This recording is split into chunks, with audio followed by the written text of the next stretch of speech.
বাংলাদেশ জাতীয় ফুটবল দলের হয়ে খেলার লক্ষ্যে ঢাকায় এসে পৌঁছেছেন ইংল্যান্ডের জন্ম নেওয়া মিডফিল্ডার হামজা চৌধুরী। আজ সকাল 10:30টায় ঢাকার হযরত শাহজালাল আন্তর্জাতিক বিমানবন্দরে পা রাখেন তিনি।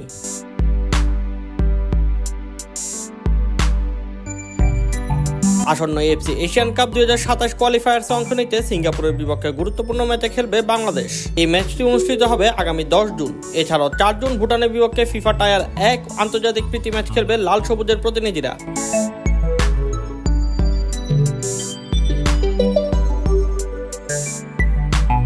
জাতীয় দলে যুক্ত হয়ে এর মধ্যে আলোচনার কেন্দ্রবিন্দুতে থাকা হামজা কিছুটা বিশ্রাম নিয়ে বিকালে অনুশীলনে যোগ দিতে পারে বাংলাদেশ জাতীয় ফুটবল দলের সাথে। ভ্রমণ ক্লান্তি না থাকলে ভুটানের বিপক্ষে হয়ে যেতে পারে হামজার অভিষেক। তবে সেদিন না হলেও 10 তারিখ নিশ্চিতভাবে সিঙ্গাপুরের বিপক্ষে মাঠে দেখা যাবে হামজা চৌধুরীকে। দেশের মাটিতে হামজা চৌধুরীর অভিষেকের অপেক্ষা গোছাবে সমর্থকদের জন্য।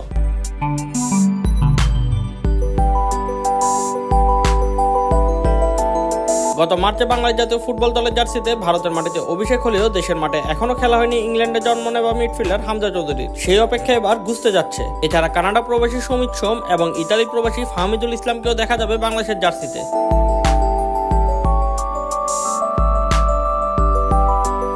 বাংলাদেশের সমর্থকদের আশা পূর্ণ হচ্ছে আস্তে আস্তে, শক্তিশালী হচ্ছে বাংলাদেশ দল। 10 জুন মাঠে জয় নিয়ে ফিরতে চায় বাংলাদেশের ফুটবলার ও সমর্থকরা।